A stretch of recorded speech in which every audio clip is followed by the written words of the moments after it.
저 두 번째 토론 주제 자료집 보셔서 아시겠지만 재난 예방, 방역, 보건 의료에 관한 남북 협력에 관한 이야기입니다. 다 같이 화면 보시겠습니다. 재난 예방, 방역, 보건 의료에 관한 남북 협력입니다. 적극적으로 일관되게 추진해야 한다. 신중하게 조건부로 추진해야 한다는 쟁점이 있습니다. 먼저 적극적으로 일관되게 추진해야 한다는 의견입니다. 재난 예방, 방역, 보건 의료에 관한 남북 협력은 북한 주민만을 위한 협력이 아니라 남한 주민에게도 필수적인 협력입니다. 남북 주민의 안전과 인도적 권리에 관한 협력은 제재 사항이 아닙니다. 북한 당국이 일시적으로 소극적 태도를 보이더라도 민간 안보 차원에서 원칙을 세우고 일관되게 적극적으로 협력을 추진하면 남북 주민의 안전과 더불어 남북 관계를 점진적으로 개선하는 데에도 기여할 것입니다.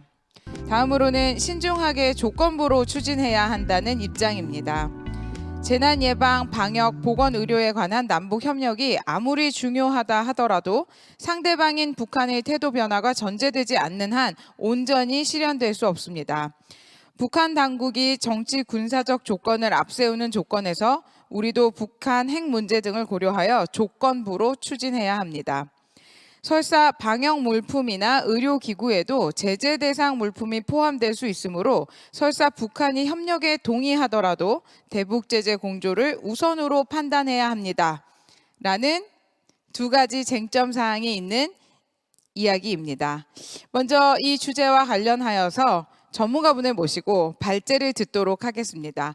우리민족 서로돕기 운동의 홍상영 사무총장님 모시도록 하겠습니다. 다 같이 손인사로 맞이해 주세요. 네, 안녕하세요. 우리민족 서로돕기 운동 홍상영 사무총장입니다. 오늘 재난, 보건의료, 방역과 관련해서 남북 협력이 필요한가 또는 필요하지 않는가에 대해서 말씀을 좀 드리도록 하겠습니다. 저는 가능하면 사실 위주로, 데이터 위주로 말씀을 좀 드리고 싶습니다. 우선 용어에 대해서 말씀을 좀 드릴게요. 남쪽은 주로 재난이라고 이야기를 많이 하고요. 북쪽은 재해라고 이야기를 하는 부분에 대해서 이야기를 합니다만은 내용상 별 차이는 없습니다. 보건의료 재해 예방 분야와 관련해서 남북이 어떤 협력과 합의를 해왔는가에 대해서 말씀을 좀 드리고 싶습니다. 1991년 12월 13일 노태우 정부가요, 남북 사이의 화해와 불가침 및 교류 협력에 관한 합의서를 맺습니다. 이 합의서에서 보건이라는 부분이 나옵니다. 그래서 보건 분야에 합의를 하자, 협력을 하자라는 최초의 남북 합의가 여기서 이루어집니다. 2018년 9월 19일 문재인 대통령이 9월 평양 공동선언에서 자연생태보호 및 보건을 위한 남북 환경협력과 질병 유입 및 확산 방지를 위한 긴급 조치를 비롯한 방역 및 보건의료 분야의 협력을 강화하기로 한다라는 합의가 되어 있습니다. 이 공동보도문에 보면 상방이 정보교환, 대응체계 구축을 비롯해서 그 다음에 감염병 예방치료 등등의 구체적인 실무적으로 보건의료 분야에 어떻게 협의를 할 것인가에 대해서 합의를 진행했다는 말씀을 드리고 싶습니다. 다음으로는 남북 보건의료 협력을 위해서 국회에서 법률로 이것을 지속화시키기 위한 법률 제정의 노력이 있었습니다. 이게 2020년 21대 국회에서 민주당 신현영 의원이 또 발의를 합니다. 내용은 대동소이합니다. 왜 그럼 이게 법률안으로 지정되지 못하고 있는가 하면 우선은 행정부에서 반대를 하고 있습니다. 자기들의 어떤 권한이나 이런 부분들이 좀 줄어든다고 생각하는 거고요. 또 하나는 이 남북이 좀 교류 협력이 본격적으로 확대되지 않는 상황에서 우선 우리 쪽부터 먼저 법을 만드는 게 맞느냐 이런 또 문제 제기가 있고 해서 아직까지 법률안이 제정되지는 못하고 있지만 그 법률이 필요하다는 것에 대해서는 다들 공감을 하고 있는 걸로 생각이 듭니다. 자, 다음으로는 재난협력 사례에 대해서 말씀을 좀 드릴게요. 남북이 재난협력 사례는 크게 자연재난과 사회재난 두 가지가 나눠져 있는데요. 1995년에는 북이 엄청난 큰 수해가 됩니다. 그래서 우리 김영삼 정부 때 김영삼 정부가 쌀 15만 톤을 보내고요. 이걸 기울여서 김대중 정부, 노무현 정부 때도 지속적으로 쌀과 비료를 지원하게 되는 계기가 되었습니다.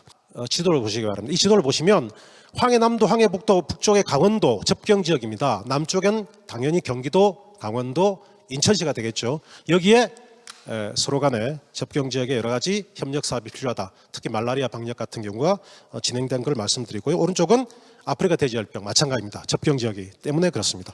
다음으로 보면 북한의 식수 위생에 대한 수요가 또 있습니다. 안전한 식수, 또 위생적인 분뇨 처리, 농촌 여성과 소녀 위생 분야에 대해서 필요성이 있다라는 이야기를 하고 해서 전 세계에 모금을 요청하고 있는 상황입니다.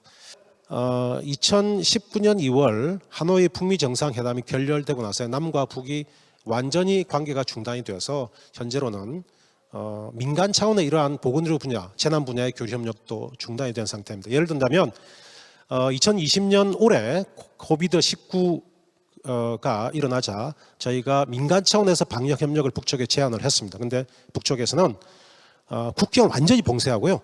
자체적으로 해결하겠다라고 이렇게 선언을 했습니다. 그래서 남쪽의 지원이 현재로서는 필요 없다라는 이야기를 하고 있습니다. 그래서 현재 저희가 제안했던 부분에 대해서 반응이 없고요. 2020년 올해 수해가 또 굉장히 들었습니다. 그래서 이 남과 북이 재난이 굉장히 중요하죠. 뭐 우리 남쪽에도 수해가 크게 들었죠. 태풍도 많이 불고 해서요. 그래서 저희가 북쪽에다가 이 수해 지원 공동으로 협력하자고 제안을 했습니다만은 북쪽이 현재로는 받아들이질 않고 있습니다. 아마도 뭐 개성공동연락사무소의 파괴 등 여러 가지 남북 관계 악재가 있다 보니까 아마 북은 남북 간의 관계를 정진하는 것보다는 자체적으로 좀 해결하겠다는 생각이 있는 것 같고요. 특히나 장마철에 북한의 환강댐 방류로 인해 갖고 또 우리 남쪽에 사전 통보를 하지 않았습니다. 그래서 임진강 유역에 살고 있는 우리 동포들, 우리 그 남쪽의 민간인들에게 여러 가지 또 손실이 발생했는데요. 그런 부분들도 굉장히 유감적인 부분이 있다고 말씀을 좀 드리고요. 어쨌든 북쪽은 그런 상황인데 최근에 또 뭐 아시겠지만 개성에서 여러 가지 불미스러운 상황이 발생했지 않습니까? 이런 부분에 대해서도 참 저희가 남과 북의 군사 정치적인 문제 때문에 사실 남과 북이 여러 가지 협력, 특히 재난 보건의료 이런 부분에 협력이 쉽지는 않습니다만은 특히 보건의료 부분에 대해서는 남과 북이 서로 간에 필요한 부분이기 때문에 정치 군사적인 부분을 좀 제외하고 오히려 좀 독립적으로 민간의 이 협력은 조금 분리해서 좀 접근하는 게 필요하지 않겠나. 아까 우리 그 법률에 나와 있는 것처럼 좀 그런 생각이 저는 개인적으로 들고 있습니다. 예, 고맙습니다. 네, 감사합니다. 두 번째 주제 재난 방역, 의료 보건 등 남북 협력에 관한 전문가 발제 들어보셨습니다. 네, 제 목소리 다 잘 들리시죠? 질의응답 시간을 조금 줄이기 위해서 질문 주신 것들 제가 다 빠르게 읽고 그 다음에 이것들에 대해서 답변 듣도록 하겠습니다. 북한의 현재 코로나 전염 상태를 정확하게 알 수 있나요? 2번, 코로나 방역을 해준다면 북한에서 받아줄까요? 3번, 인도적 지원 중 식량 지원 등은 퍼주기라고 많은 이슈가 되고 있는데 이러한 지원을 해주었을 때 제대로 지원이 되고 있는지 확인할 수 있는 시스템은 없을까요? 4번, 재해에 관한 한 모든 것은 일관되게 추진하면서 상호 간의 신뢰가 바탕이 되어야 한다고 생각하며 신뢰를 구축할 수 있는 대안을 가지고 있는지 궁금합니다. 5번이네요. 현재 북한에는 코로나가 어느 정도인지요? 우리나라보다 심각하지 않은지, 우리나라와 협력을 안 하는 이유도 궁금합니다. 6번 질문입니다. 인도적 지원 중 식량 지원 등은 네, 아까 했던 질문이랑 똑같네요. 7번 질문입니다. 우리의 지원 물자가 북한 주민들에게 어떻게 전달되었는지 북측에서 밝힌 바가 있었는지 궁금합니다. 8번 질문입니다. 통일 관련된 법률 제정 현황 알고 싶습니다. 9번 질문. 저는 먼저 북한에서의 의료나 방역 수준에 대해서 알아야 될 것 같습니다. 10번. 북한은 외부에서 어떤 지원도 받지 않겠다고 했는데 왜 언제까지 한국 정부는 저자세로 나가야 하는 것인지 궁금합니다. 11번. 민간 협력 단체가 각각 운영되는지 아니면 연합 체계로 중앙 통제되는지 궁금합니다. 12번 질문입니다. 우리 측의 지원 협력은 거절하고 있다고 하셨는데 북한에 대한 국제적인 협력은 현재 이루어지고 있는 것이 있나요? 13번, 정치적 군사적인 문제 때문에 남북 협력이 안 되는 있는데 접근 시 독립적으로 접근하는 방법이라고 하셨는데 어떤 독립적인 방법이 있는지 궁금합니다. 14번 협력이라는 말은 말 그대로 일방적인 노력으로 되지 않습니다. 민간 차원에서 협력이 가능한 부분이 어떤 것인지 알고 싶습니다. 질문 주셨고요. 15번 재해에 관한 한 모든 것을 일관되게 추진하면서 상호가 신뢰가 바탕이 되어야 된다고 강조하셨는데 신뢰를 구축하실 수 있는 구체적인 대안 가지고 있으신지 질문 주셨습니다. 아프리카 돼지 열병으로 북한의 피해는 얼마나 있는지 다행히 우리나라에는 피해가 많지 않아서 다행이었는데 북은 어떤지 궁금합니다. 남북 협력 대상인 보건의료의 구체적인 범위, 사업명 이런 것들이 무엇이 있나요? 북한과의 교육 수준 차이를 극복하기 위해서 남한에서 지원할 수 있는 것 혹은 지원하고 있는 방법이 있는지 궁금합니다. 마지막으로 북한에 지원한 2017년부터 2020년까지 총액 및 구체 내역 그리고 남북협력기금 사용 현황 체크가 가능하다면 듣고 싶습니다. 북쪽은요 코로나가 발생했습니다. 거기다가 수해도 발생했습니다. 그래서 코로나를 발생하니까 이거를 방역의 방식을 북한식 방법을 짠 겁니다. 한국은 한국적 지금 방식으로 지금 방역을 하고 있지 않습니까? 북한식 방법은 뭐냐? 아예 봉쇄를 해서 접촉을 못하게 막는 겁니다. 외국과. 그래서 1월 초에 1월 20일 날 벌써 중국 국경을 봉쇄했고요. 1월 22일 날 남북 간에 완전히 폐쇄를 시킵니다. 그래서 코로나 바이러스 환자를 아예 못 들어오게 막는 겁니다. 그리고 나서요. 일부 밀수나 여러 가지 형태로 물자라든지 사람이 들어올 수 있는 걸 철저히 좀 통제를 하고 있습니다. 뭐 예를 든다면 근처에 들어오면 사람이 뭐 바로 총을 쏴서 뭐 아예 못 들어오게 만든다 이런 식으로요. 그러니까 그런 상황인데 수해가 발생했습니다. 근데 수해를 발생하면 당연히 물자가 부족하죠. 그러니까 외국의 물자를 좀 후원을 받는 게 필요합니다만은 이거 후원을 받게 되면 또 코로나 방역 문제가 발생합니다.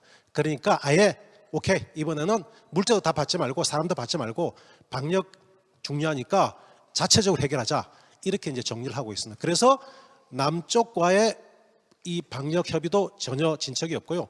국제사회와의 방역 협의도 물자 지원을 거의 받지 않고 있습니다. 그래서 독자적으로 움직이고요. 그러면 코로나가 지금 북쪽에 없느냐 있느냐 알 수가 없습니다. 근데 북쪽은 없다고 이야기를 합니다. 그런데 국제사회나 우리가 볼 때 과연 없을 수 있을까? 라는 생각을 또 하고 있는 거죠. 뭐 그런 지금 상황이다 말씀을 좀 드리고 싶고요. 두 번째, 보건의료 협력의 부분인데 협력 부분에 대해 이야기를 많이 하세요. 근데 이 보건 분야의 협력의 방식은 어떻게 해야 되냐면요.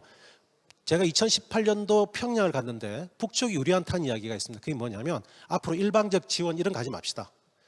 역량을 구축할 수 있는 사업, 지속 가능한 사업, 확대 재생산이 가능한 사업 이런 걸로 바꿔야 됩니다. 그리고 더 중요한 거는 남과 북이 상호 이익이 되는 방식으로 합시다 라고 하는 게 북쪽의 입장이었습니다. 우리 입장도 똑같고요. 그러니까 그 방향으로 앞으로의 남북 협력 사업이 진척돼야 된다고 생각하고요. 그런 의미에서 제가 아까 말씀드린 그 우리 법률 제정안에 보면 정부는 보건의료의 실태 조사 및 정보 교환에 대한 사업, 보건의료인의 교육 훈련 및 보건의료 기술 교류 협력 사업, 보건의료기관 및 의약품 제조소 등 보건의료 관련 시설에 대한 지원 및 현대화 교류 사업, 보건의료 협력을 위한 사업을 위한 여러 가지 형태의 사업 이런 부분, 즉 다시 말해서 남북 보건의료 분야의 협력은 뭐냐면 상호간의 역량 구축, 물론 중요한 건 북의 역량 구축이겠죠. 역량을 구축하는 사업으로 바뀌어가야 된다라는 게 입장이고요. 그게 여기에 적혀 있는 거고 퍼즐 이야기 하셨는데 이런 겁니다. 북에 우리가 병원을 현대화 시킨다고 생각해 봅시다. 그 병원을 현대화 시키고 나서요. 그러면 의료진에 대한 기술 지원도 해야 될 거고요.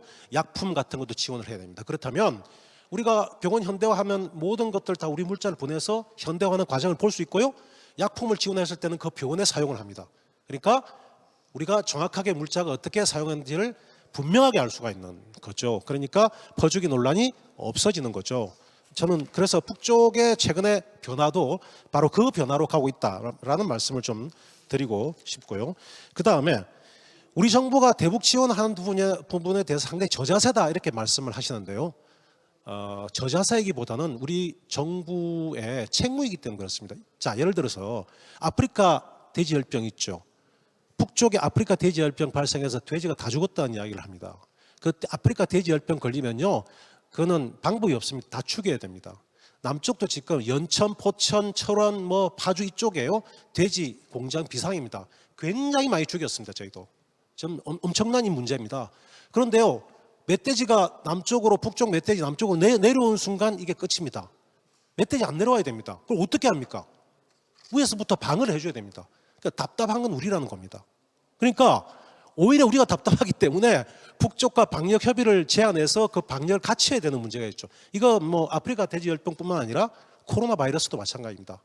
임진강 수역 모든 게 다 그렇습니다. 그러니까 우리가 사는 게 낫기 때문에 우리가 피해를 더 많이 볼 수 있다는 거죠. 같은 피해라도. 그러니까 당연히 우리가 더 답답한 문제가 된다라는 말씀이고, 그렇기 때문에 우리 정부 입장에서는 당연히 북쪽에다가 설득하고 제안하고 필요한 물자를 지원하겠다고 하면서도 방역 협력을 같이 하자라고 이야기를 할 수밖에 없는 것도 해야 되는 거죠.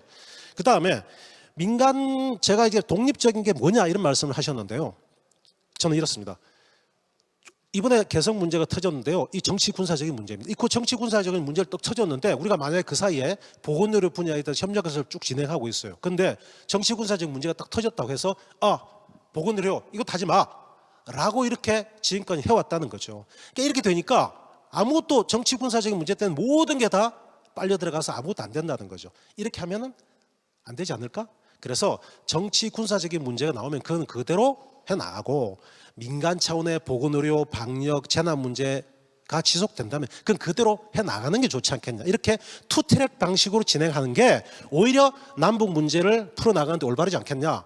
그리고 그렇게 했을 때에 남북 간에 그렇게 지속적으로 그렇게 협력이 진행될 때 신뢰가 쌓이는데 도움이 되지 않을까라고 이렇게 생각하고요. 실제로 또 신뢰라는 게요, 일주일치게 쌓이는 게 아니고 지속적으로 이루어질 때, 그래서 서로 간에 상호 이익이 된다는 걸 상호 간에 국민들이 확인할 때, 그때 신뢰가 쌓이는 거지 않습니까? 저는 그런 의미에서 말씀을 좀 드리고 싶고요. 법률 제정 문제인데요.